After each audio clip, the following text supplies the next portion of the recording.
លោកអ្នកជាទីគោរពបន្តពីបានតាមដានទស្សនានៅព័ត៌មានអន្តរជាតិនៅពេលនេះសូមងាកមកតាមដានទស្សនានៅព័ត៌មានសេដ្ឋកិច្ច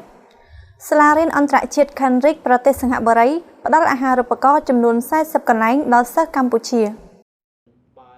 ស្របពេលដែលកម្ពុជាកំពុងត្រៀមចូលសមាហរណកម្មសេដ្ឋកិច្ចអាស៊ាននៅក្នុងឆ្នាំ2015ខាងមុខនេះស្តង់ដារការអប់រំខ្ពស់បានក្លាយទៅជាតម្រូវការដ៏ចាំបាច់សម្រាប់ការប្រកួតប្រជែងការងារក្នុងតំបន់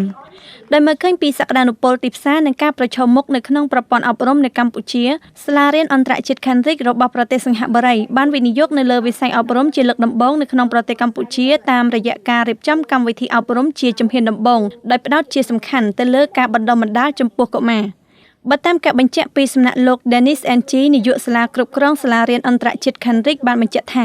បន្ទាប់ពីការរៀបចំធ្វើតេស្តប្រឡងចំនួន7ខេត្តក្រុងនៅក្នុងប្រទេសកម្ពុជារួចមកនៅពេលនេះសាលារៀនអន្តរជាតិ Cambridge បានរកឃើញក្មេងដែលមានសមត្ថភាពចំនួន40នាក់ដែលទទួលបានអាហារូបករណ៍តម្លៃ$1 លាននៅក្នុងពិធីចុះអនុស្សរណៈយោគយល់រវាងសាលារៀនអន្តរជាតិ Cambridge របស់ប្រទេសសិង្ហបុរីនិងក្រសួងអប់រំយុវជននិងកីឡាកាលពីព្រឹកថ្ងៃទី14ខែធ្នូឆ្នាំ2013នេះឯកឧត្តមហងជួនណារងរដ្ឋមន្ត្រីក្រសួងអប់រំយុវជននិងកីឡាកម្ពុជាបានបញ្ជាក់ថាខណៈដែលប្រទេសកម្ពុជាបន្តខិតខំកែលម្អនៅប្រព័ន្ធអប់រំតាមសាលារៀនឲ្យកាន់តែប្រសើរឡើងនោះក្រសួងអប់រំលើកទឹកចិត្តឲ្យមានស្ថាប័នឯកជនដូចជាសាលារៀនអន្តរជាតិ Cambridge បើកកម្មវិធីបណ្ដុះបណ្ដាលសម្រាប់ប្រជាជនកម្ពុជា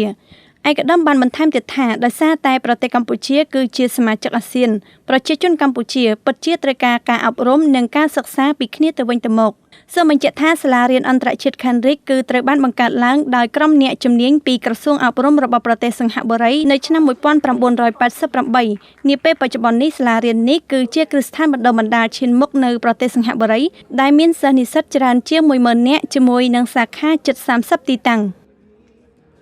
ព្រឹត្តិការណ៍ព័ត៌មានប្រចាំថ្ងៃរបស់ទូរទស្សន៍ Homi HD TV ដែលយើងខ្ញុំទាំងអស់គ្នាបានជម្រាបជូននៅពេលនេះចាប់តែប៉ុណ្ណេះគណៈនេះយើងខ្ញុំទាំងពីរនាក់រួមទាំងសក្ការ័យសូមអរគុណសូមជម្រាបលា